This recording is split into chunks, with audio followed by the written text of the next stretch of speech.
예배 참석하신 여러분들을 환영하고 축복합니다. 영상으로 예배 드리시는 모든 분들도 환영하고 축복합니다.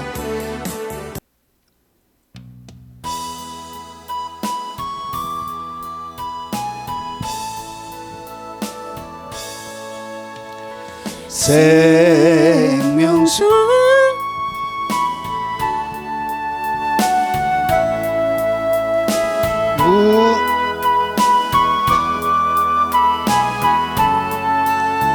진고 정금빛 찬란한 성에 만왕의 왕 예수 계시니 내 가는 길 내 가는 길 험하고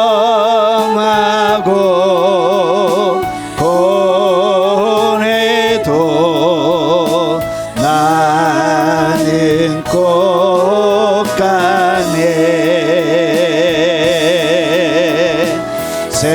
생명수 맑게 흐르는 동산으로 나는 가리라 생명수 흐르는 강변 나의 임금 예수께서 계신 곳 정금빛 찬란한 성에 만왕의 왕 예수 계시니 내 가는 길 내 가는 길 험하고 고뇌도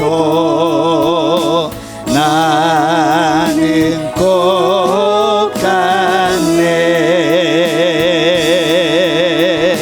생명수 맑게 흐르는 동산으로 나는 가리라 황금보석 찬란한 보좌 나의 임금 예수께서 계신 곳 가시 벗고 멸류관 쓰신 만왕의 왕 예수 계시니 내 가는 길 내 가는 길 험하고 고뇌도 나는 꽃 같네 생명수 맑게 흐르는 동산으로 나는 가리라 황금보석 찬란한 보좌 나의 임금 예수께서 계신 곳 가시 벗고 멸류관 쓰신 만왕의 왕 예수 계시니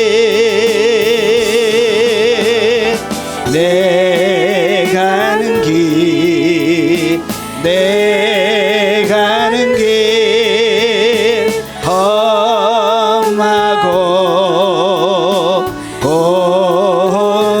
고뇌도 나는 꽃 같네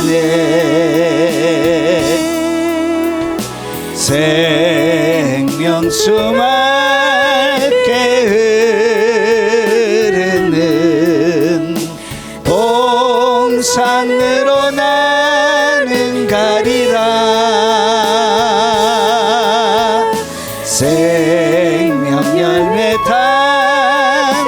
담스런 그곳 나의 임금 예수께서 계신 곳 질병 고통 슬픔 없는 곳 만왕의 왕 예수 계시니 내 가는 길 내 가는 길 험하고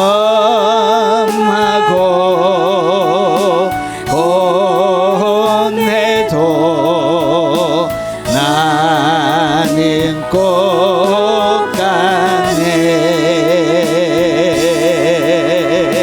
생명수 맑게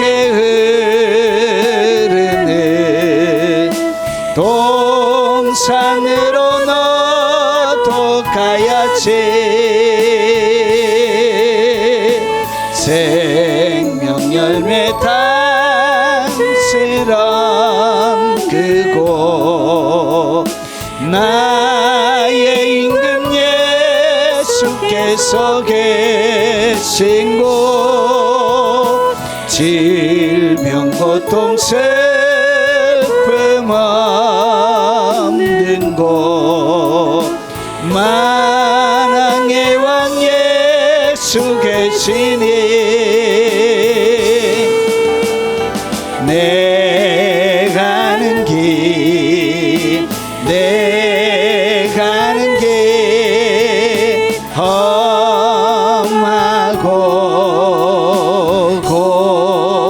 고뇌도 나는 꼭 가네. 생명수 맑게 흐르는 동산으로 너도 가야지.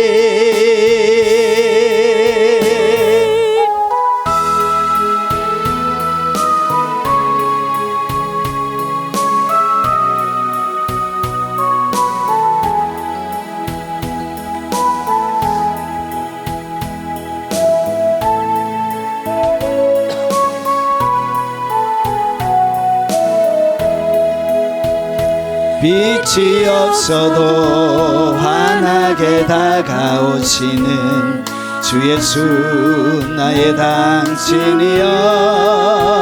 음성이 없어도 똑똑히 들려주시는 주 예수 나의 당신이여. 주님이 계심으로 나는 있고 주님의 노래가 머물므로 나는 부를 수 있어요. 주여 꽃처럼 향기 나는 나의 생활이 아니어도 나는 당신이 좋을 수밖에 없어요.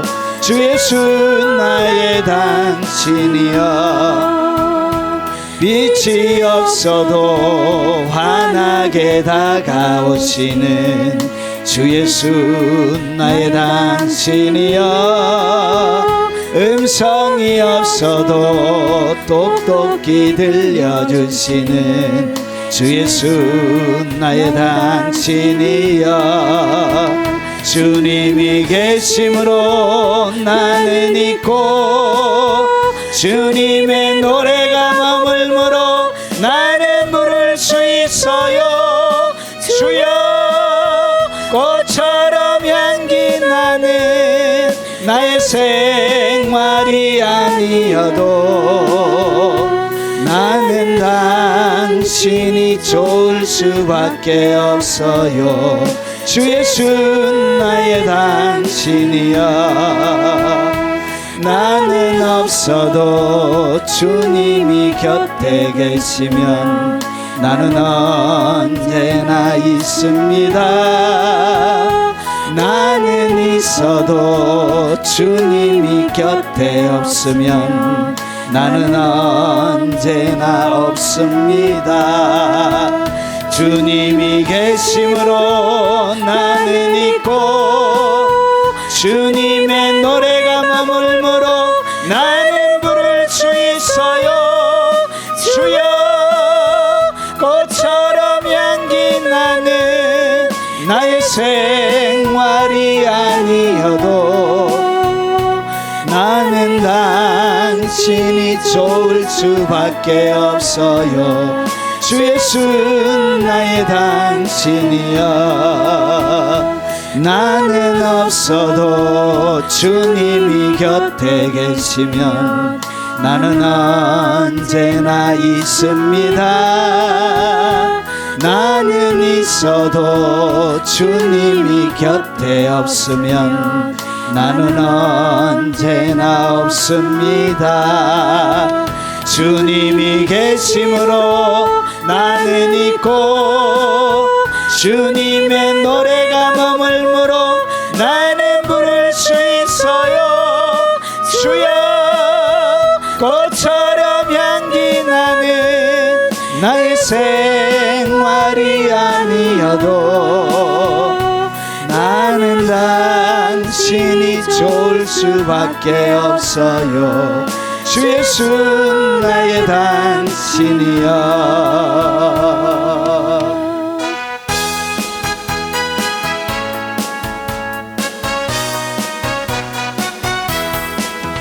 주 여호와를 악망하는 자 새 힘을 얻으리로다. 독수리 같이 날개를 치며 높이 더 높이 푸른 하늘 나르네. 뛰어가도 고단치 않고 걸어가도 피곤치 않네. 주 여호와를 악망하는 자 새 힘을 얻으리로다. 독수리 같이 날개를 치며 높이 더 높이 푸른 하늘 나르네. 뛰어가도 고단치 않고 걸어가도 피곤치 않네. 누구든지 우리 주를 믿는 자 새 나라 새 생명 얻으리로다. 천사들 같이 노래를 하며 소리 높여 깊은 찬송 부르네. 우리 주님 계시니 슬픈 눈물 고통도 없네. 누구든지 우리 주 믿는 자 그 나라 새 생명 얻으리로다. 천사들 같이 노래를 하며 소리 높여 깊은 찬송 부르네. 우리 주님 계시니 슬픈 눈물 고통도 없네.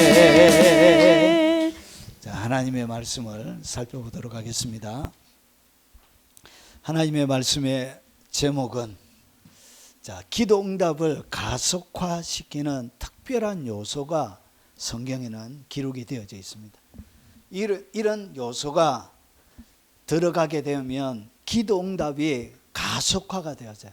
기도 응답이 아주 강력하고 폭발적으로 여러분 가운데 응답의 역사가 일어나게 되어집니다. 오늘 주님께서 가르쳐 주시는 말씀을 같이 한번 보겠습니다. 자, 마태복음 7장 7절부터 12절인데 오늘 우리가 살펴볼 것이 12절 말씀입니다. 12절. 자, 같이 한번 읽어보겠습니다. 그러므로 무엇이든지 남에게 대접을 받고자 하는 대로 너희도 남을 대접하라. 이것이 율법이요 선지자니라. 아멘. 자, 이제 산상수훈이 마지막 끝을 향하여 이제 달려가고 있습니다. 자, 우리가 어디까지 와 있냐? 이런 산상수훈은 5장, 6장, 7장 이렇게 있습니다. 도입부가 있고요. 그리고 그 말씀을 들었던 사람들의 반응이 나옵니다. 5장에는 8개, 그리고 6장에 4개, 7장에도 4가지의 이야기가 나옵니다. 팔복의 사람, 그리고 빛과 이 사람들이 빛과 소금이고 이 사람들은 서기관과 바리새인과 완전히 다르다. 예수님이 율법을 비교해서 설명합니다. 5가지. 살인하지 말라, 간음하지 말라, 맹세하지 말라, 악한 원수를 대적지 말고 원수를 사랑하라. 이렇게 해서 8가지가 나오고요. 그리고 6장에는 이들이 행하는 이 율법을 갖다가 뭐라 그러냐? 그것을 의라 그럽니다. 의. 그런데 잘못된 의에 대해서 예수님께서 설명을 하십니다. 자, 구제, 그리고 기도, 그 다음에 금식, 그리고 참다운 삶이, 참다운 의가 무엇인지, 어떻게 하늘의 보물을 살 수 있는지 그 방법을 주님이 아주 자세하게 설명하고 있습니다. 7장은 우리가 제일 처음에 무엇을 살펴봤냐? 인간사 가운데 주님이 가장 심각하게 본 것 중에 하나가 비판하는 문제였습니다. 비판하는 모든 문제 가운데 가장 심각한 문제 가운데 영적인 세계 속에 우리의 삶을 아주 혼탁하게 만드는 그것이 비판입니다. 그리고 비판하지 말라 이렇게 설명하시고, 그 다음에 지금 우리가 살펴보고 있는 마지막입니다. 구하라, 찾으라, 문을 두드리라. 마지막 이야기를 오늘 우리가 읽었습니다. 그래서 2번째 테마가 마지막으로 진행이 될 것이고요. 그리고 그 다음에 좁은 문, 넓은 문 이렇게 나오고요. 그 다음에 열매로 그들을 하나님이 안다 이렇게 해서 그가 누구냐? 열매를 보면 안다 이렇게 정확하게 설명합니다. 안전한 구원을 얻는 방법이 이 열매를 얻는 거기에 소개되어지고 있습니다. 자, 이제 잘 따라오십시오. 마태복음 7장 12절을 다른 번역본들은 어떻게 번역하였는가 한번 보겠습니다. 자, 그러므로 무엇이든지 남에게 대접을 받고자 하는 대로 너희도 남을 대접하라. 이것이 율법이요 선지자니라. 여러분 다른 번역본을 보면 너희는 남에게 바라는 대로 남에게 해주라. 조금 다르게 번역이 되어져 있죠. 자, 표준 세번역은 대접을 받고자 하는 대로 너희도 남을 대접하라. 킹제임스 함정역은 너희에게 해주기를 바라는 모든 것을 너희도 그들에게 그대로 하라. 이런 우리말 성경은 너희가 대접받고 싶은 대로 남을 대접하여라. 바른 성경은 자, 그러므로 사람들이 너희에게 해주기를 바라는 것은 무엇이든지 그들에게 그대로 해주라. 이렇게 번역이 되어져 있습니다. 아, 요 이야기가 딱 보니까 대접하는 것, 남에게 먼저 해주는 것, 그런 것으로 번역이 되어져 있는 것을 알 수가 있습니다. 자, 그러면 이 원문은 어떻게 되어져 있느냐 한번 보겠습니다. 이 원문에는 포이에오라는 단어인데 이 대접이라는 단어는 사실은 없어요. 오늘 여기에 보니까 그냥 하는 거예요. 그냥 만들어서 뭔가를 하는 것입니다. 그런 근본적인 뜻을 가지고 있습니다. 그러니까 사람들에게 뭔가 하니까 뭐처럼 번역할 수도 있다고요. 대접이라고 번역할 수도 있는 것입니다. 그래서 더 이해하기 쉽게 하기 위해서 사람에게 하는 것이기 때문에 대접이라고 번역한 것입니다. 그래서 이것을 원문 그대로 정확하게 번역하면 바른 성경처럼 번역하는 것이 맞습니다. 이렇게. 그러므로 사람들이 너희에게 해주기를 바라는 것은 해주는 거예요. 사람들에게 해주기를 바라는 것은 무엇이든지 너희도 그들에게 그대로 해주라. 이렇게 번역하는 것이 옳습니다. 자, 그러면 두 번째로 마태복음 7장 7절부터 12절까지가 우리가 잘 아는, 여러분 가장 예수 믿는 사람이나 안 믿는 사람도 다 아는 구하라, 찾으라, 문을 두드리라. 이거 모르는 사람이 없어요. 교회 안 다녀도 이 이야기는 사람들이 다 알아요. 그런데 오늘 구하라, 찾으라, 문을 두드리라, 이것은 마치 뭐처럼 여러분들에게 들리냐면 기도해라는 말이죠. 기도에 대한 이야기를 하고 있는 것입니다. 그런데 보세요. 여러분 7장 7절부터 11절까지의 결론으로 12절이 어울린다고 여러분 생각하십니까? 한번 보세요. 여러분 문을 말씀을 가만히 보면 구하라, 찾으라, 두드리라. 그러면서 구한 이는 받고 찾는 이는 찾아내고 두드리는 이는 열리고 너희 중에 아들이 떡을 달라는데 돌을 주고 생선을 달라는데 뱀을 줄 사람이 있겠느냐? 너희가 악한 자라도 좋은 것을 자식에게 줄 줄 알거든 하물며 하늘에 계신 너희 아버지께서 구하는 자에게 좋은 것을 주시지 않겠느냐?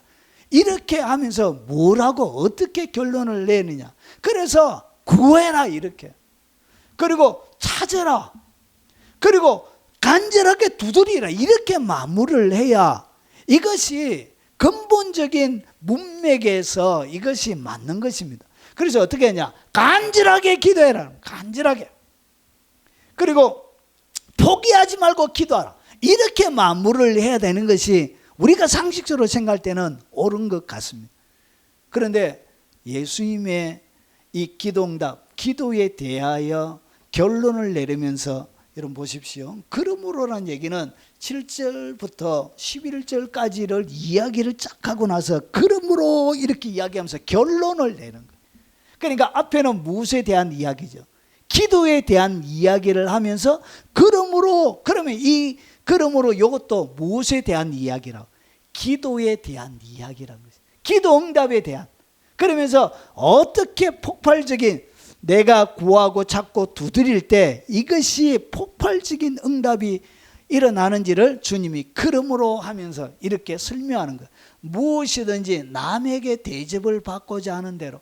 오늘 무슨 이야기라고 했죠? 대접에 대한 이야기라는, 사람들에게 하는 대접에 대한 이야기를 하고 있는 거예요.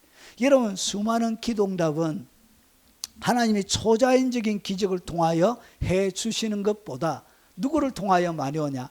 사람을 통하여 옵니다. 사람의 손을 통하여, 사람의 입을 통하여, 사람의 지혜를 통하여, 사람들이 가지고 있는 그 재원을 통하여 보통 기도응답이 여러분 가운데 여러분 많이 옵니다. 그래서 이 기도응답에는 뭐와 연결이 되어져 있다고요? 사람과 무수한 사람들과의 관계 속에 있다는 것이. 그래서 주님이 응답하실 때 직접 하시는 경우도 있습니다. 초자연적인 기적을 통해서, 능력을 통해서. 그러니까 인간이 할 수 없는 것, 인간이 어떻게 할 수 없는 것. 여러분 사람이 나라에 불이 났는데 이거 사람이 끌 수 있는 문제가 아니잖아요. 주님이 소나기를 한번 억수처럼 내려야 이게 꺼지는 문제인데, 여러분 이렇게 사람이 할 수 없는 수많은 일들이 있는 거예요. 그런데 주님이 이렇게 하시는 이유는 뭐냐? 여러분 수많은 기도 응답의 기적의 원동력도 다 사람을 통하여 일어납니다. 그래서 내가 이 땅 가운데 폭발적인 기도 응답, 찾고 구하고 찾고 문을 두드릴 때 나에게 폭발적인 기도 응답을 주기 위해서 주님이 우리에게 가르쳐주는 영적인 비밀이 뭐냐? 그게 바로 대접이라는 것입니다. 이 대접을 다른 말로 섬기는 것입니다. 사람을 뭐 하는 것?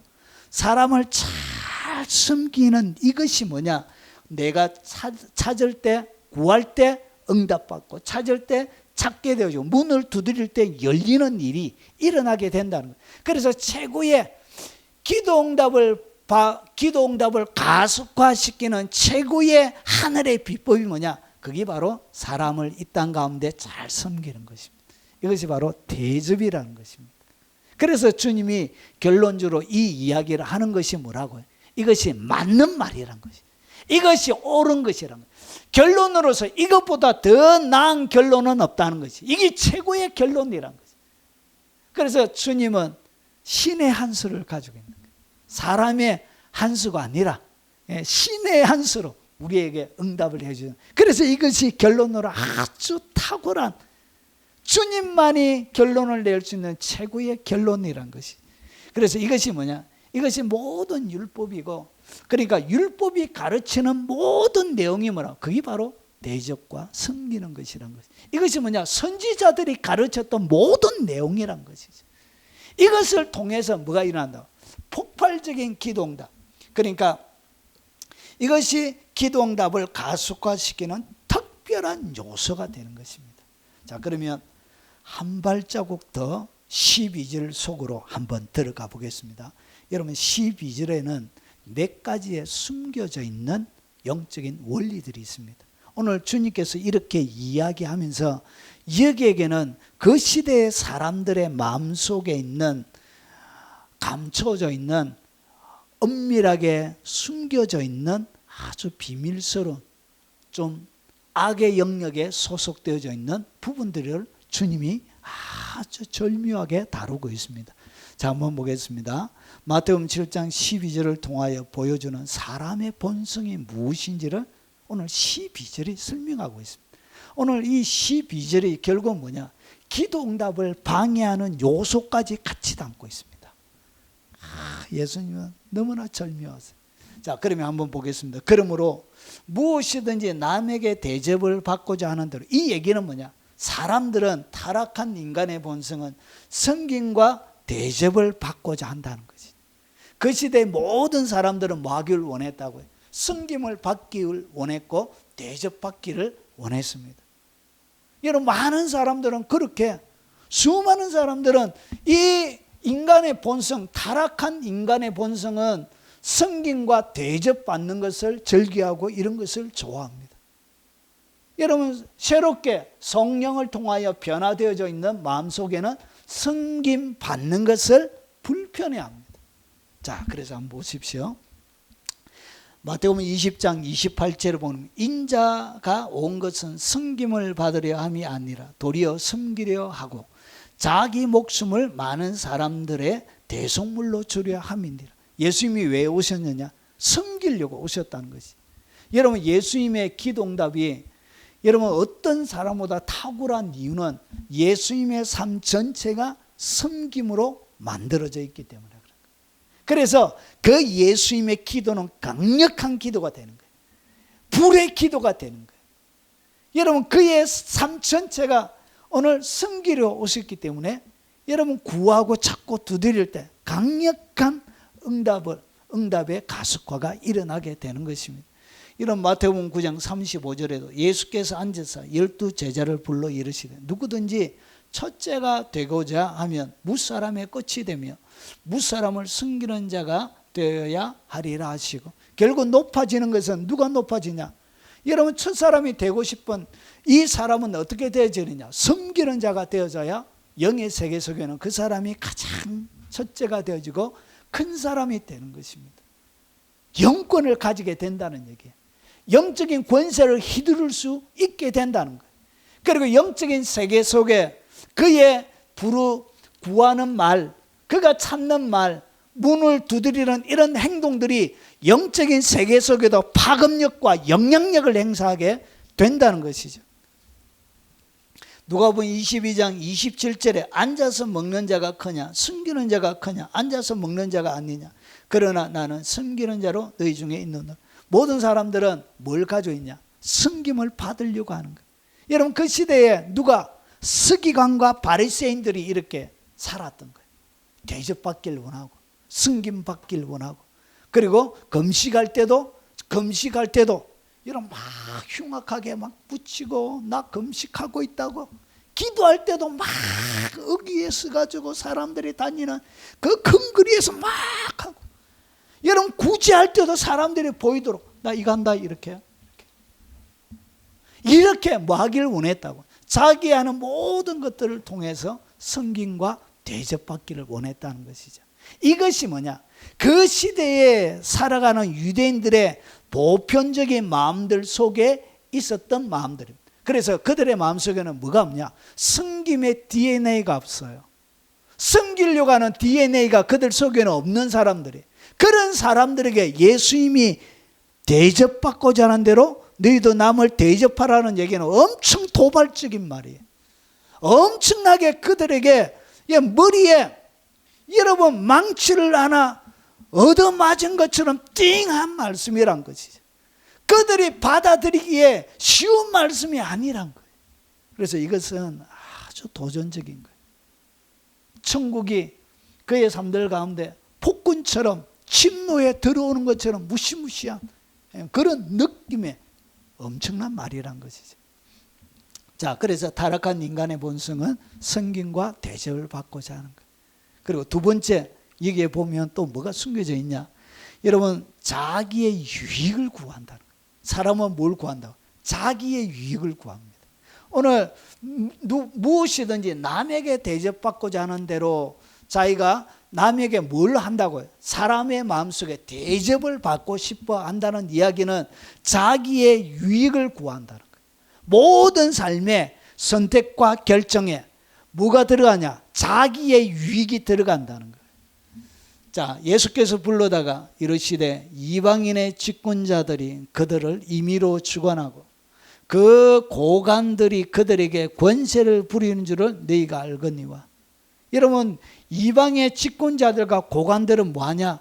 여러분, 그들의 주관, 임의로 권세를 부려서 뭐하냐? 그들에게 있는 것을 갈취하고 빼앗고 자기의 유익을 위하여 사람들을, 권력을 휘두르고 사용하는 것입니다. 이렇게 여러분, 사람들은 자기의 유익을 구합니다. 그래서 인간의 본성에 가장 힘든 것 중에 하나가 뭐냐? 대접하는 거예요. 여러분의 본성에 대접을 잘하면 성령의 성품으로 엄청나게 많이 바뀌어져 있는 사람들이. 여러분, 일반적인 여러분 타락한 인간의 본성은 자기의 유익만을 구하고 그래서 대접하는데 굉장히 어렵습니다. 이런 날마다 밥만 얻어먹는 사람들이 있어요. 제가 신학교 다닐 때도 재현아 밥 한 끼 사주라.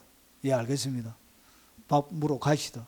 이래가지고 제가 한번 자기 집에 놀러 간 적이 있습니다. 우리 집은 색방 사는데 자기 집은 집이 좋더라고. 제가 자기 방에 들어가서 깜짝 놀랐습니다. 저는 책도 많이 없는데 책 살 돈이 없어가 도서관에서 책을 빌려서 보는데 도서관 사사 일하면서 근로하면서 막 이렇게 자기 방에 들어갔는데 여러분 주석 전집을 쫙 방에다 이렇게 깔아놨더라고요. 제가 엄청난 배신감을 느꼈습니다. 집도 훨씬 잘 살고 자기 방에는 가지고 싶은 수많은 책들을 이렇게 잔뜩 사놓고 막 이렇게 진열을 해놓고 그러면서 얻어먹고 와, 내가 아직까지 야 이런 사람도 세상에 있구나. 벼룩에 간을 꺼내먹지. 훨씬 잘 사는 사람들은 뭘 구한다. 아, 내 진짜 지금 생각하니까 열받네. 진짜 사람들은 또 그런 사람을 좋아해요. 목회는 또 잘해요. 교회도 커요. 나는 또 그런 사람들 가는 거 보면 또 이해가 좀 안 돼요. 그의 본질을 제가 알잖아요. 야, 진짜 사람들은 정말 잘 몰라요, 사람들. 아이고, 주여, 죄송해요. 아이고, 괜히 생각이 나가지고 열받게. 자, 그리고 보세요. 자기의 뭘 구한다고? 유익을 구한다는 것이죠. 사람을 이용해가지고. 그리고 사람의 본성이 뭐냐? 사랑은 여기 있으니 우리가 하나님을 사랑한 것이 아니요. 하나님이 우리를 사랑하사 우리 죄를 위하여 화목제물로 그 아들을 보내셨습니다. 예. 주님이 우리를 사랑하셨던 그 사랑. 그래서 우리는 자기를 내어주는 데까지 뭐하지 못한다고요. 사랑할 수 있는 본질이 없다는 거예요.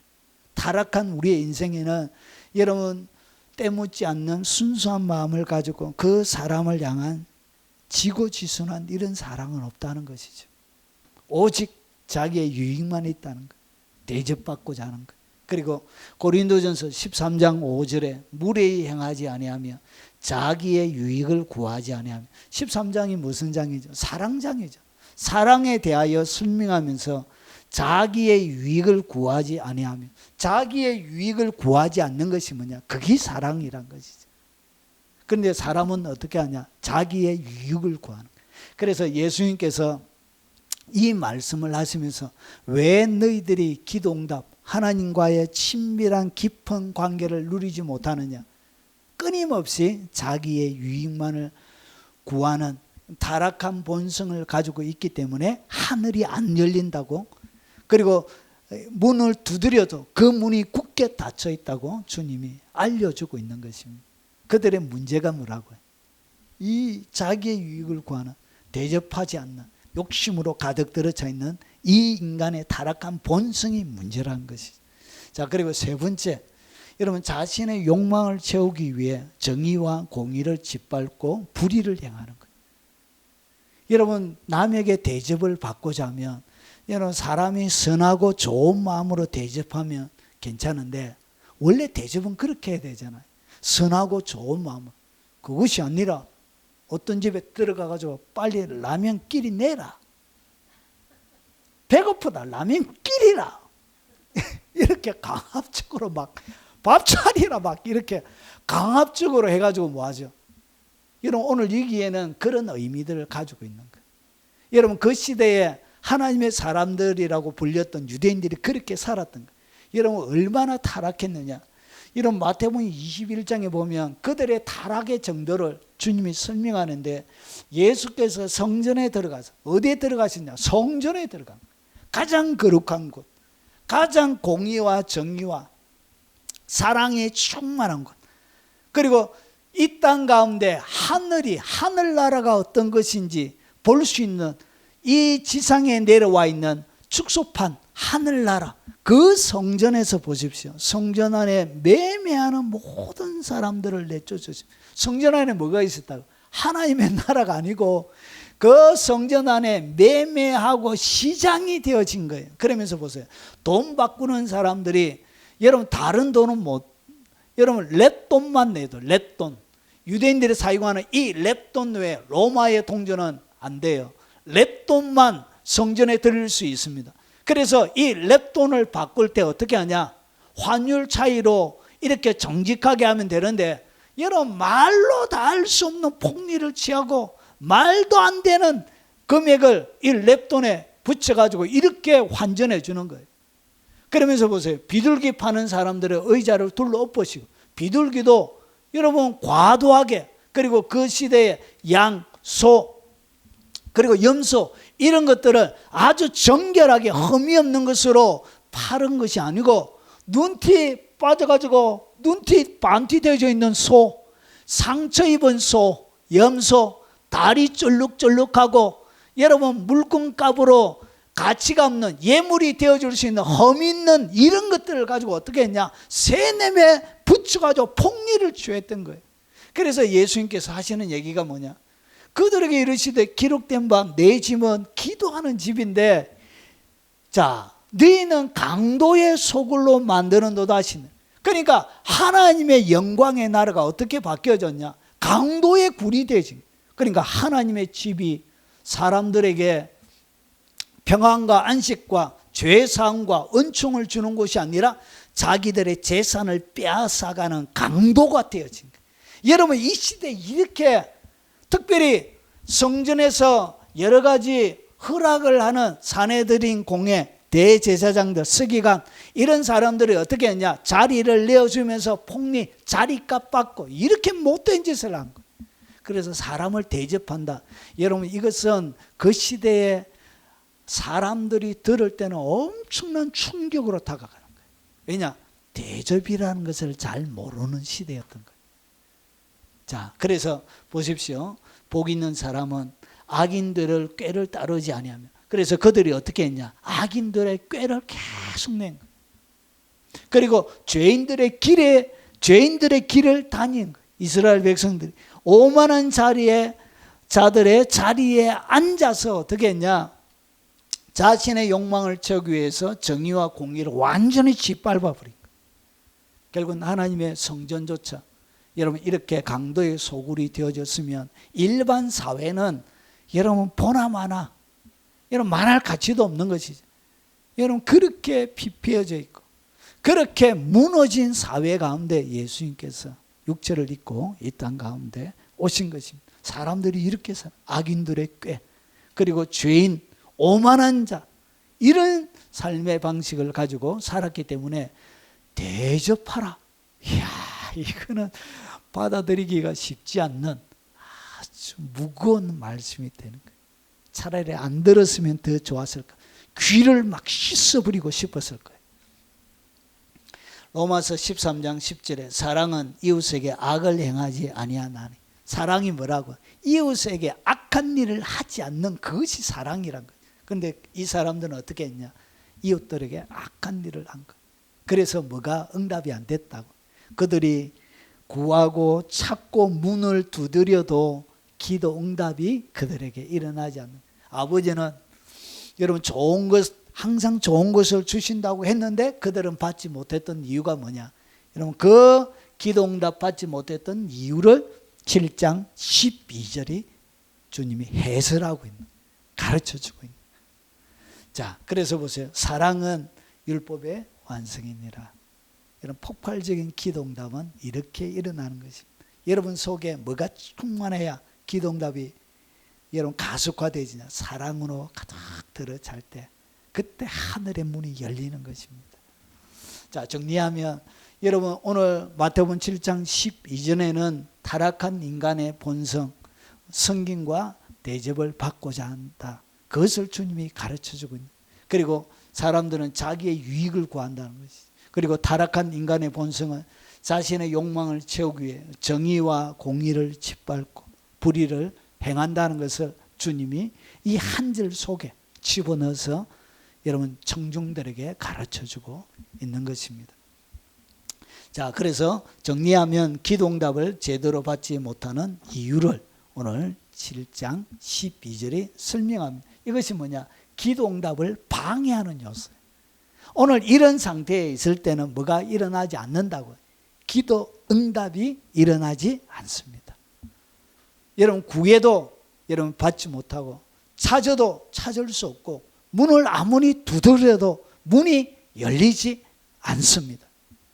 자, 그러면 좀 더 앞에는 소극적으로, 이제 좀 더 적극적으로 보면 왜 성김과 대접이 기도응답을 가속화시키는지 제가 좀 설명을 드려보겠습니다. 왜 이 성김과 이 대접이 그렇게 강력하냐? 여러분 시편 1편을 딱 보시면 여러분 시편은 총 몇 권으로 이루어져 있습니까? 150장이죠. 150장인데 이것이 다이렉트로 150 이렇게 되어 있는 것이 아니고 1권, 2권, 3권, 4권, 5권 이렇게 5권의 각각 주제도 다릅니다. 이렇게 5권의 책으로 이 시편 150편이 구성이 되어져 있습니다. 여러분이 보시면 1편부터 41편까지 이것은 주로 개인적인 기도, 신뢰, 그리고 다윗의 시편을 중심으로 나와 있고요. 그리고 2편은 42편부터 72편까지입니다. 공동체와 왕에 대한 시편, 그리고 솔로몬의 시들이 포함이 되어져 있습니다.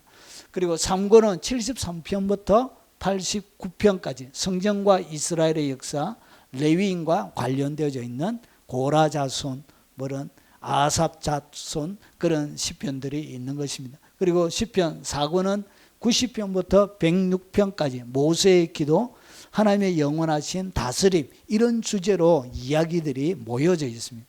그리고 107편부터 150편은 감사, 찬양, 그리고 할렐루야 이런 시편들이 포함이 되어 있습니다. 자, 그러면 1권은 비슷한 내용으로 만들어져 있다고 그랬죠. 그래서 1권은 어떻게 되지냐? 1편부터 41편까지가 하나의 책이에요. 하나. 그러니까 같은 1권으로 이렇게 묶여져 있습니다. 자, 그러면 시편 1편은 어떻게 시작하느냐? 이렇게 시작합니다. 복 있는 사람은. 그러니까 시편 1편에는 복 있는 사람이 누구인지에 대하여, 그러니까 제일 처음에 주제가 복 있는 사람은 해가지고 이렇게 설명을 해가고 있는 거예요. 그래서 복 있는 사람은 악인의 꾀를 따르지 않고 죄인의 길에 서지도 않고 오만한 자들의 자리에 앉지도 않고 오직 여호와의 율법을 전루하여 주야로 묵상하는 자로다. 저는 시냇가에 심은 나무가 이렇게 하면서 누가 어떤 자가 복이 있는지 이렇게 1편이 설명하는 거예요. 그러면서 제일 마지막에 시편 1편에 복이 있는 사람에 대하여 시작하고 나서 그 다음에 마지막 결론이 41편에 여러분 진짜 복이 있는 사람에 대하여 결론을 내리고 있습니다. 자, 그러면서 다윗이 뭐라고 하느냐, 가난한 자를 보살피는 자에게 복이 있습니다. 그러니까 복이 있는 자가 누구라고 해요? 복이 있는 자예요. 복이 있는 사람이 누군지를 시작해서 마지막 결론에 가난한 자를 보살피는 자에게 뭐가 있다? 복이 있다는 거죠. 복이 있기 때문에 그 사람이 복 있는 사람이 되는 거예요. 그래서 여러분 1편부터 시작되어진 모든 이야기들이 41편의 정리를 딱 하면서 이제 복 있는 사람, 그것을 딱 하나로 설명하는데, 가난한 자를 보살피는 자가 어떤 자라고? 그 사람이 복이 있는 자라, 이렇게 결론을 내리고 있는 것입니다. 자, 그러면 가난한 자를 보살피는 것을 갖다가 우리가 뭐라 그러냐, 섬기는 것, 그것을 갖다가 대접하는 것, 이렇게 하는 거예요. 이것이 뭐냐, 이것이 인간이 이 땅 가운데 살아가면서 받는 최고의 복이고 복이 있는 사람입니다. 그러면서 가난한 자를 보살피는 자에게 주시는 하나님의 복이 뭐냐, 재앙의 날에 여호와께서 그를 건지시. 첫 번째가 뭐라고? 재앙을 당하긴 하는데 이 하나님의 복을 받은 사람은 재앙 가운데 딱 건져집니다. 여러분 비행기가 여러분 가다가 가끔씩 사고가 나잖아요. 그래서 하나님께서 이 비행기가 막 떨려고 하는데, 여러분 갑자기 비행기가 떨려고 하는데 자기가 여권을 잃어버려 가지고 그 비행기를 못 탄 거예요. 그런데 어떻게 되어졌다고? 비행기가 가다가 폭파인 거예요. 이렇게 살아나는 경우. 여러분 영국에 우리 교제하시는 허집사님 이야기 하나 들려드리면, 남편이 어차피 한국어를 못 하시니까 제가 남편이 엄청 느리대요. 군병이 돼요. 그래가지고 여름 휴가를 가기 위해서 휴양지를 예약을 해냈대요. 그래가지고 남편이 그날따라 또 늦게 오는데 너무 늦게 오는 거예요. 그래 이분은 엄청 빠리빠리 일을 굉장히 잘하시는 그런 분인데 빨리빨리 딱 정비해가지고 오영이라서 막 빨리빨리 해. 그래가지고 다 해놓고 하는데 남편이 그날따라 또 펑크를 낸 거예요. 그래가지고 화가 나가지고 남편한테 몇 년 만에 가는 휴가인데 이렇게 펑크를 내냐고 막 속에 막 화가 났는데 그 다음 날이 된 거예요. 여러분 예약을 잡아놨던 그 휴양지에 여러분 물이 차가지고 홍수가 나. 자기가 예약하는 그 집에. 이분이 어떤 분이냐? 자기의 10의 8조를 주님께 바치는 분이에요. 남편이 주는 거 가지고 생활하고 자기가 버는 거는 10의 8조를 교회에다가 헌금하시는 분. 그래서 헌금을 너무 많이 해가지고 국세청에서 아니 어떻게 이렇게 헌금을 많이 했냐고 막 조사 나와가지고 여러분 이렇게 곤란을 당하고, 목사님 기도해 주세요. 너무 많이 헌금 내가지고 국세청에 조사 나와서 뭐 골치 아픈 일이 벌어져서 막 그런 분. 그렇게 여러분 그 하우스 푸어 노숙자들 섬기고 그렇게 참 좋은 일을 많이 하시는 분. 여러분 성경 그대로 어떻게 하셨다고? 재앙의 날에 여호와께서 그를 마시리라 건지시리라. 그래서 복이 있는 거예요. 그러면서 보세요. 여호와께서 그를 지켜 살게 하시리니, 재앙을 안 당하게 한다는 거예요. 주님이 그를 딱 살게 해주신다. 그래서 저희들도 한 1년 동안 참 그분의 따뜻한 손길로 엄청 섬김을 받았습니다. 위로를 참 많이 받았습니다. 자, 그를 지켜 뭐하게 하신다고? 살게 하신다는 것이죠. 그리고 이 세상에서 복을 받을 것이라. 이 세상에 복이 원체 많기 때문에 주님이 그냥 복으로만 해설해 놓으신 거예요. 그리고 보세요. 자, 주여 그를 그 원수들의 뜻에 맡기지 마옵소서. 원수들에게 그가 여러분 고난 당하는 일을 하나님이 뭐하지 않는다고? 허락하지 않는다는 거지. 그리고 보세요. 여호와께서 그를 병상에서 붙드시고 여러분 우리 인생은 살아가다가 병들고 여러분 질병에 취약해가지고 넘어지고 자빠지고 그러잖아요. 그런데 보세요. 그를 병상에서 딱 붙드시고 그가 누워 있을 때마다 그의 병을 고쳐주시나이다. 그러니까 병들어 있을 때마다 몸이 아프고 힘들 때마다 주님이 어떻게 하시냐? 그의 병을 고쳐주신다는 것이. 이것이 뭐라고? 이것이 바로 구하고 찾고 두드리는 모든 것들이 열리는 거예요. 그러면서 보세요. 내가 말하기를 여호와여 내게 은혜를 베푸소서 내가 주께 범죄하여서는 나를 고치소서 하였나이다. 인생을 살다가 잘못할 때도 하나님의 긍휼과 자비를 바라보며 회개할 때도 하나님께서 다윗을 그렇게, 이 다윗의 시편입니다. 다윗을 그렇게 하셨던 것처럼 그들을 회복시켜 주는 거예요. 여러분 오늘 다윗이 고백한 그의 삶을 이렇게 정리해서 알려주고 있는 것입니다. 여러분 그래서 이 섬김과 대접이 기도 응답과 여러분 가장 밀접한 영향력을 가지고 있는 것입니다. 그래서 많이 심어놓은 자는 뭐 하게 된다고요? 거두게 되는 것입니다. 다윗이 좀 더 이 시편이 아니라 본질적인 이야기를 통해서 이렇게 다윗이 설명합니다. 다윗이 하나님의 왕국을 건설할 때 함께한 사람들이 누구인가? 여러분 성경을 읽어가다 보면 여러분 참 난해할 때가 많이 있습니다. 여러분 다윗이 사울의 낯을 피해서 이제 도망자로 10년 동안 도망 다니게 됩니다. 이제 도망자의 첫 걸음을 할 때 주님이 그에게 사람들을 붙여주셨는데 400명 가량을 붙여주셨는데 이 사람들이 불편한 사람들로 구성이 되어져 있어요. 첫 번째, 자 그러므로 다윗이 그것을 떠나 아둘람 굴로 도망을 간 거예요. 이 아둘람 굴에 이 다윗이 도망갔다는 이야기를 듣고 그의 형제란 것은 여러분 8형제 중에 막내가 누구냐? 막내가 다윗이에요. 그러니까 형님들 여러분 이 다윗이 여기 보면 그들의 우두머리가 되었는데 그가 우두머리가 되어졌는데 누구가 있다고? 형님들이 쫙 있는 거예요. 그러면 엄청 불편한 거예요. 여러분 큰형 엘리압부터 해서 둘째 형 보면 사무엘이 기름 부을 때 과연 하나님이 선택한 사람이 여기 있다 이렇게 얘기하면서 엘리압에 대해 동생들 그 형들에 대하여 평가 내리고 있어요. 굉장히 준수하고 왕으로 삼아도 손색이 없는 그런 사람이었습니다. 그런데 그런 형제들이 도망갈 때 오면 명령을 내려도 이 말빨이 서겠습니까? 막내인데 막내. 이 형님이 얘기하는데 형님 그러면 좀 체면 좀 세워줘야 안 됩니까? 형님 체면을 좀 세워줘야 안 되겠습니까? 그런데 보세요. 그의 형제들이 온 거예요. 아비의 온 집이 듣고 그리로 내려가서 그에게 이르러 이 사람들은 도움이 안 되는 사람이에요. 다윗이 도망 다니는데 전혀 도움이 안 되는 그리고 불평불만만 하고 그리고 그의 리더십에 심각한 상처를 입히는 그런 사람들이었어요. 그래서 다윗 네가 하지 말고 엘리압 네가 리더해라 이렇게 할 수도 있는 여러분 적어도 10살 이상 해년마다 계속 아들을 낳았다 해도 8년이잖아요. 8년.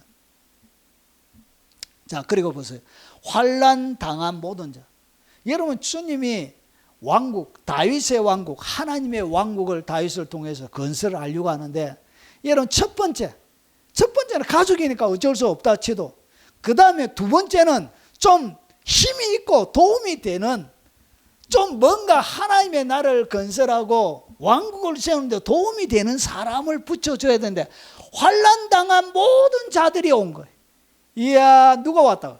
환난당한 자. 그러면 그 환난을 당했다는 것은 그의 마음에 뭐가 있다고? 원한 그의 마음에 많은 상처를 가지고 있는 그런 사람들이 온 거예요. 그래서 조금만 말을 잘못해도 조금만 말 실수해도 분쟁이 날 수 있는 이런 환난을 많이 당한 사람들은 아주 공격적이에요. 자기를 철저하게 방어하거든. 그래서 한마디만 잘못해도 분쟁이 일어날 수 있어요. 그런데 그런 사람들이 온 거예요. 야, 그래 두 번째는 됐다. 할 수 없다. 치더라도 세 번째는 누가 왔냐? 빚진 자다. 이거 주님이 받쳐주면 돈도 좀 있고 힘도 좀 있고 이런 사람이 오면 좋은데, 빚지 가지고 빚을 졌다는 것은 여러분 자립이 안 된다는 거예요. 자기 스스로 헌금도 한번 할 수 없는 이런 사람들이 왔다는 거예요. 아무런 도움이 안 되는 사람. 그리고 보세요. 마음에 뭐가 있다? 원통함. 수많은 원통함. 아빠처럼 환난을 당해서 생기는 수많은 마음의 원한을 가지고 있는 사람들이 다 그에게로 모였고, 그래서 이런 사람들만이 모여가지고 구성원이 돼.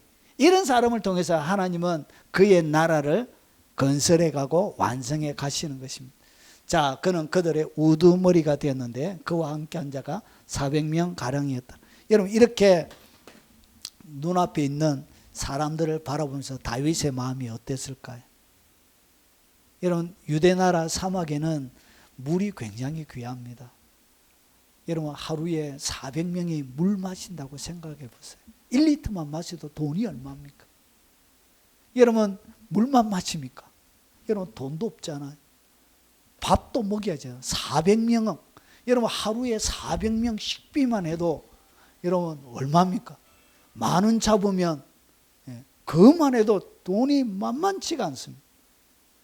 그리고 도망 다닐 때 아들도 있을 거 아닙니까? 자, 그래서 하나님의 나라를 건설하기에 이렇게 좋은 사람들이 아닌데, 좋은 구성원들이 아닌데, 최고의 정의 요원을 주님이 붙여주신 것이 아니라 세상에 쓸모없는 마음에 원통하고 빚지고 환난당한 이런 사람들 잔뜩 모아가지고 나라를 건설하라 이렇게 하신. 하나님 왜 이렇게 하셨을까? 왜 다윗을 이렇게 초장부터 힘들게 만드시고 이런 도움이 안 되는 사람들만 잔뜩 옆에 붙여주셨을까? 자, 여기에 대한 해답이 이사야 58장에 보면 나옵니다. 이사야 58장 6절부터 보면 내가 기뻐하는 금식은, 그러니까 금식에 대하여 뭔가를 설명하려고 하는데 내용은 금식과 별로 연관이 없습니다. 보십시오. 흉악의 결박을 풀어주며, 그러니까 뭐하고 있죠? 다윗이 와서 이들의 환난당한 모든 사람들에게 흉악의 결박을 풀어주는 거예요. 다윗에게 와서 풀어주는 거예요. 그리고 멍에의 줄을 끌어주는 거예요. 그들이 멍에로, 빛으로, 여러분 멍에 지어져 있는 이것들을 다윗에게 와서 이런 것들이 끊어주는 거예요. 압제당하는 자를 자유케 하며, 여러분 환난과 빚진 자들은 날마다 압제당하잖아요. 여러분 비춰보십시오. 은행에서 대출 만기됐습니다. 빨리 왔어요. 압류 들어갑니다. 이렇게 얼마나 공갈 협박하는지 몰라요. 집에 그냥 빨간 딱지, 파란 딱지, 노란 딱지, 빨간 딱지 쫙 붙여보십시오. 화장실 변기에도 빨간 딱지 붙여놓고. 여러분, 그러면 사람의 마음이 평안함을 얻을 수가 없습니다. 그래서 보세요. 압제당하는 자를 자유하게 하고, 그리고 모든 멍에를 끊는 것이 아닌, 다윗이 이런 일들을 여러분 이런 사람들이 붙여 주어서 여러분 이 400명의 사람들의 이런 일을 다윗이 했던 거예요. 그러면서 보세요. 줄인 자에게 내 양식을 나눠주며, 줄이고 있는 자들, 빛이 졌으니까 여러분 먹을 것이 없잖아요. 그래서 다윗의 그늘 속에 이 400명이 먹고 살고 여러분 안식을 누리고 자고 일어나고 이런 일들을 하게 되는 거예요. 유리하는 빈민을 집에 들이며, 헐벗은 자를 보면 입히고, 내 권력을 피하여 스스로 숨지 아니하는 것이 아니겠네. 누가 왔다고? 그의 형제와 아비와 온 집이 온 거. 그래서 다윗에게 하나님께서 400명의 사람들을 아둘람부터 시작해가지고 다윗이 이런 일들을 하도록, 여러분 금식할 때 이사야 58장 6절과 7절에 이런 일들을 하도록 하나님이 다윗을 이렇게 몰아넣은 거예요. 다윗의 삶, 하나님의 나라, 하나님의 왕국이 무엇인지를 다윗을 통해서 하나님이 보여주고 싶었던 거예요. 하나님의 나라, 예수 그리스도를 통해서 이 땅 가운데 펼쳐질 하나님의 나라가 바로 이런 자들을 위해서 있는 그런 나라라는 것을 하나님이 보여주고 싶었던, 그런 왕국을 건설하고 싶었던 거예요. 그래서 이 일들, 오늘 이렇게 양식 나눠주고 자유케 하고 풀어주고 끌어주고 꺾어주고 집에 들이고 입히며 이런 사역들을 통해서 결국은 다윗이 어떻게 되어지느냐 보십시오. 자, 그리하면 오늘 이사야 58장 한번 보세요. 58장 6절 7절 그 다음에 58장 8절 9절 그 뒤에 나오는 구절이.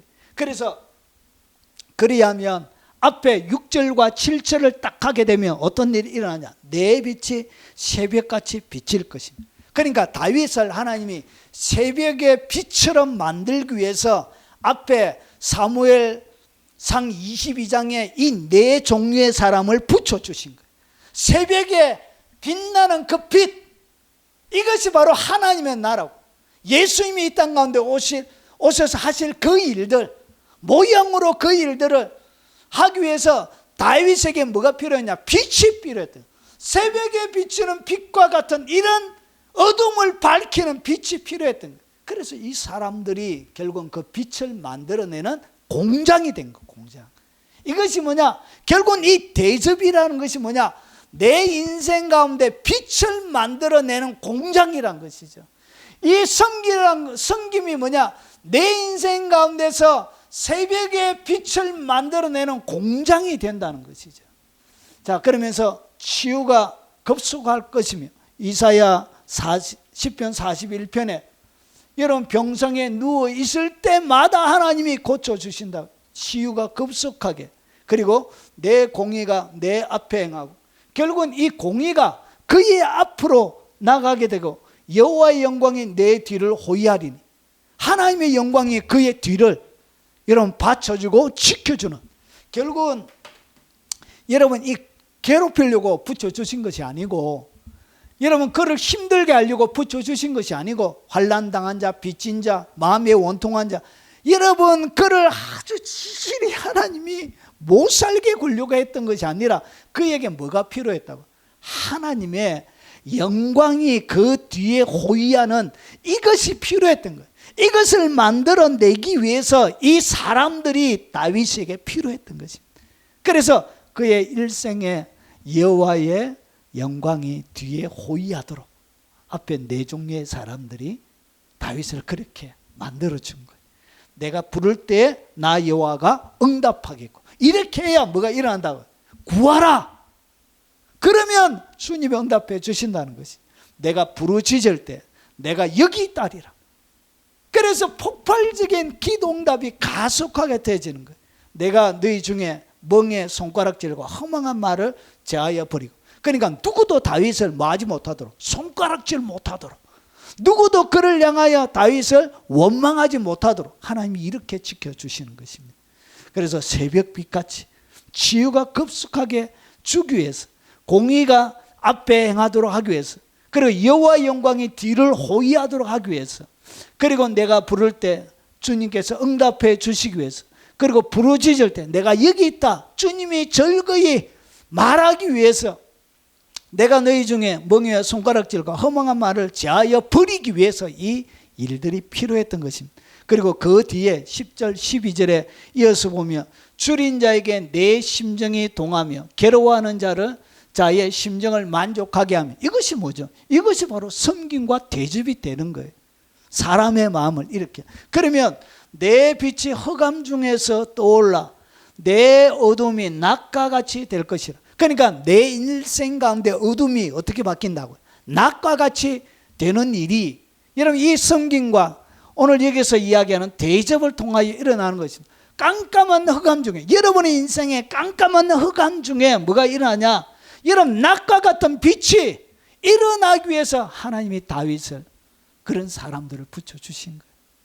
여러분 참 인생 살다 보면 참 짐이 되는 사람이 많이 있습니다. 부모님이 될 때도 있고, 형제가 될 때도 있고, 자녀들이 될 때도 있고, 이거 이 대학까지 시켜놨는데 이게 밥벌이를 못하네, 밥벌이를. 그래가지고 캥거루족처럼 나는 아빠 집에 얹혀 살 거예요. 저희 딸도 나는 그냥 얹혀 살면 안 돼.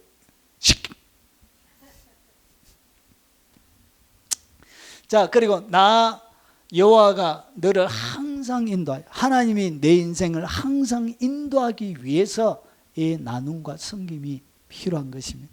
매하는 곳에서도 내 영혼을 만족하게 하고 그리고 내 뼈를 견고하게 하리니 여러분 골다공증 이런 거 걸려가지고 해롱해롱 하도록 이렇게 주님이 안 내버려 준다는 것이 뼈를 견고하게 만들어 준다는 것이 여러분 너는 물된 동산 같겠고 물이 끊어지지 아니하는 생 같을 것이라 물된 동산에 물이 있으면 얼마나 그 산이 기름지고 여러분 오곡백과가 여러분 과일들이 맺혀지고 산새들이 우거지고 여러분 계곡에는 물들이 흐르고 거기에는 여러분 약초들이 자라고 거기에는 수많은 물고기들이 만들어지고 그런 곳으로 만들어주는 거예요. 물이 끊어지지 않은 생각들 것이다. 어느 나라에서 이스라엘 나라에서 500ml밖에 안 되는 그 척박한 그 땅에서 주님이 이렇게 해주신대.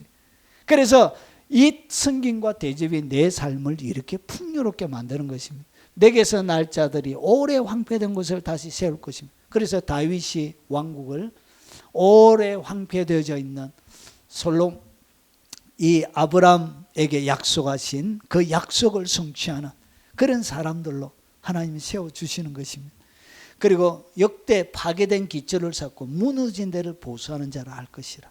결국은 자기의 유익 그리고 대접을 받길 원하는 권력을 사유하는 그런 것들 그리고 자기의 유익을 위해서 여러분 악행을 저지르고 여러분 공의와 정의를 짓밟는 이런 나라가 아니라 이런 모든 사람들이 인권이 존중되어지고 여러분 줄인 자는 체험을 잊게 되어지고 아픈 자들은 치료함을 받고 환난 당한 자의 그의 마음이 풀어지고 이런 하나님의 나라 이런 나라를 하나님이 건설하고 싶은 거예요.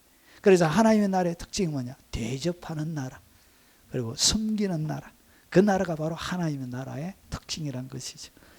자, 그래서 길을 수축하여 거할 곳이 되게 하는 이런 자들이 왕국을 만들어야 여러분 사람 살만한 곳이 되는 거예요. 주님의 안식과 기쁨이 머물러 있는 곳이 되는 거예요. 그가 있는 곳에는 여러분 동산에 항상 샘이 있고 여러분 그가 있는 곳에는 물된 동산처럼 물이 끊어지지 않기 때문에 풍요로움이 있는 거예요. 자기만 누리는 것이 아니라 그와 함께하는 모든 사람이 누리는. 그래서 이것이 무엇을 통하여 일어나냐? 하나님의 나라는 섬김과 대접을 통해서 완성이 되어지는 것입니다. 이것이 바로 폭발적인 기도 응답의 비결이라고 예수님이 가르쳐주고 있는 것입니다. 자, 잠언과 전도서에서 섬김과 대접하는 자들이 받는 복이 뭐냐? 이웃을 업신여기는 자는 죄를 범하는 것이요.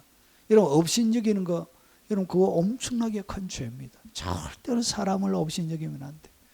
그리고 빈곤한 자를 불쌍히 여기는 자는 복이 있는 자. 결국은 이것이 뭐와 똑같죠? 시편 41편 1절과 똑같은 말씀이에요. 그리고 가난한 자를 불쌍히 여기는 것은 여호와께 구워 드리는 것이라. 내가 가난한 자를 불쌍히 여기면 주님 하나님께 빛을 내주는 것과 똑같은 거예요. 그래서 여러분에게 하나님이 뭐하게 되냐? 빚지게 되는 거예요. 이런 대접과 섬김이 하나님을 나의 빚쟁이로 만드는 그런 능력이 있습니다. 기꺼이 주님은 여러분 가운데 채무자가 되길 원하시는 것입니다. 그의 선행을 그에게 갚아주시리라. 가난한 자를 구제하는 자는 궁핍하지 아니하려니와. 여러분 가난한 자는 절대로 궁핍하지 않습니다. 어둠 가운데 빛처럼 여러분 무너진 데를 수축하는 자가 되어지는 것입니다. 전도서 11장 1절에 너는 내 떡을 물 위에 던지라. 여러 날 후에 도로 찾으리라. 이것이 뭐냐? 여러분 의미 없이 여러분 물 위에 던지는 떡 같지만 머지않아 여러분 이것이 돌아와서 여러분 주림배를 다시 채워주실 것이란 것이죠. 자, 이제 마지막입니다. 자, 대접과 섬김의 원칙이 있습니다. 그러면 모든 사람을 잘 섬겨야 되느냐? 그런 것은 아닙니다. 여러분 섬기는 그리고 대접하는 것도 뭐가 있어야 되느냐? 지혜가 있어야 됩니다. 기술이 있어야 됩니다. 누구를 섬기고 누구를 대접해야 되느냐? 여러분 누가복음 14장에 보면 예수님이 이렇게 가르쳐 주고 있습니다. 또 자기를 청하는 자에게 이르되 내가 점심이나 저녁이나 베풀거든. 이게 뭐죠? 대접하고 섬기는 것이죠. 점심이나 저녁이나. 자, 벗이나 형제나 친척이나 부한 이웃을 뭐 하지 말라? 청하지 말라는 것이. 그러면서 두렵건대 그 사람들이 너를 도로 청하여 내게 갚음이 될까 하노라. 그러니까 섬김과 대접하는데 가장 큰 원칙은 뭐냐? 내가 베풀고 섬길 때 나에게 다시 갚을 수 없는 사람에게 하라는 거예요. 내가 섬기고 대접하는 것은 하늘나라에서는 엄청난 영향력을 가지고 있습니다. 여러분, 영적인 세계 속에 파급력이 있습니다. 파급력이. 여러분, 이것이 빛이 되죠. 마치 이런 것이잖아요. 어떤 연예인이나 어떤 사람이 남 몰래 선행을 막 해난 거예요. 그런데 그것이 어떻게 사람들에게 소문으로 드러난 거예요. 이것이 뭐라고요? 어두운 가운데서 빛이 비치는 것처럼 그가 반짝이고 높여지게 되는 거야. 똑같은 원리란 것이죠. 여러분, 그래서 잔치를 베풀거든 차라리 가난한 자들, 몸 불편한 자들, 전원자들, 명인들을 청하라. 그리하면 그들이 갚을 것이 없으므로 내게 복이 되리니 이는 의인들의 부활 시에 내가 갚음을 받겠습니다. 결국은 이 부활의 모습을 결정하는 데도 뭐가 영향을 미치냐? 여러분의 섬김과 대접이 여러분의 부활의 모습을 결정하는 가장 큰 요소입니다. 여러분, 제가 그냥 밥을 잘 안 얻어먹는 것이 아닙니다. 제가 성경의 원리에 따라, 성경의 원리에 따라 저에게 가장 좋은 일을 제가 하는 것입니다. 여러분, 그래서 갚을 것이 없는 사람들에게 말아. 갚을 것이 없는 사람에게 대접하고 섬기십시오. 이것이 여러분에게 복이 됩니다. 그런데 갚음을 받게 되어지며 섬김과 대접한 것은 쑥쑥 돼요. 그래서 인생을 아주 기술적으로 여러분에게 유익하도록 그렇게 하시기 바랍니다. 자, 오늘 찾으라, 구하라, 두드리라, 문을 두드리라, 마지막 결론 부분을 말씀을 드렸습니다. 자, 그래서 마지막 기도응답을 가속화시키는 가장 특별한 요소가 뭐였냐? 그게 바로 섬김이었습니다. 그것이 뭐냐? 그게 바로 대접이었습니다. 그리고 여기에는 또 한 가지가 있습니다. 자기의 유익을 구한다고 그랬죠. 그리고 자기의 유익을 위해서 공유와 정의를 짓밟는다고 그랬죠. 그래서 여기에는 두 가지가 더 있어야 합니다. 하나는 뭐냐? 정의로 합니다. 정의. 정의는 뭐냐? 도덕적으로, 윤리적으로, 법적으로 옳은 것을 정의라 얘기합니다. 이 정의가 있어요. 내 삶의 정의를 가지고 있어요. 정의. 옳은 것은 옳다 얘기하고 잘못된 것은 좀 잘못됐다고 얘기할 수 있는 그런 용기. 그게 바로 정의라는 것이. 정의를 실현해야 될 법관들이 옳은 것을 옳다고 얘기하지 못하고 잘못된 것을 잘못됐다고 얘기하지 못하는 것은 자기 영혼에 여러분 독을 뿌리는 것, 자기 영혼에 가장 사악한 짓을 하는 못된 행위들이. 여러분, 이 정의가 없는 데는 뭐가 일어나잖아요. 기도응답이 없어요. 여러분 일생 가운데 뭐를 유지하라? 정의를 유지해야 돼요. 여러분, 정의와 비슷한 것이 또 하나 있습니다. 여러분, 정의와 공의는 다릅니다. 정의는 일반적인 사회 가운데 일어나는 것이요. 공의는 뭐냐? 신앙과 하나님의 기준에서 공평과 정의가 있어야 돼요. 이 하나님의 눈에서 이것이 공의가 있어야 돼요. 공의. 이건 신앙적인 측면. 이 공의가 그의 삶들 가운데 없는 사람에게는 하늘의 문이 열리지 않습니다. 여러분 일생 가운데 폭발적인 여러분 기도응답을 가속화시키는 이 네 가지의 이 요소를 가지고 여러분 일생에 하나님의 풍성함을 경험하며 날마다 폭발적인 기도응답을 경험하며 살아가는 여러분의 귀한 삶이 되시길 주의 이름으로 축원합니다. 오늘 들은 말씀 기억하면서 찬양하고 오늘 각자에게 주신 말씀을 따라 기도하고요. 우리 한경희 집사님을 위해서 우리 동성으로 우리 한 번 더 중보하도록 하겠습니다.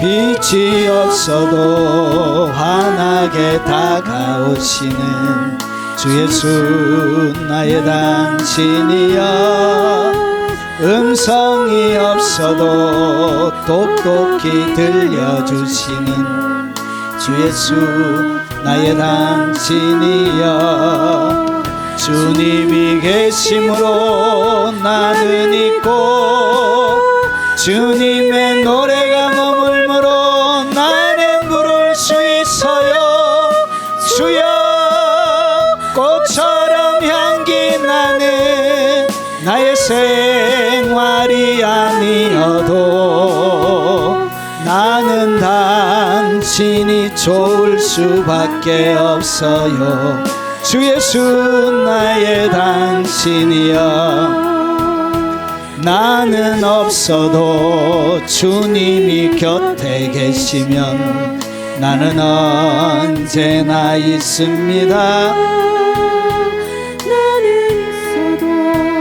주님이 곁에 없으면 나는 언제나 없습니다 주님이 계심으로 나는 있고 주님의 노래가 머물므로 나는 부를 수 있어요 주여 꽃처럼 향기 나는 나의 생활이 아니어도 나는 당신이 좋을 수밖에 없어요 주 예수 나의 당신이여 여러분 각자에게 주신 말씀을 따라 우리 주여 한번 부른 후에 통성으로 기도하도록 하겠습니다 주여 거룩하신 아버지 한경의 집사님 주께서 잡아주시고 하나님은 정과 긍휼과 아버지 하나님 자비를 베풀어 주옵시기를 원합니다 내가 아플 때마다 침상에서 고쳐주신다고 아버지 말씀하셨던 것처럼 아버지의 말씀이 한 집사님에게 이루어지도록 주여 역사하여 주시고 아버지 기적과 놀라운 회복과 치료로 은혜와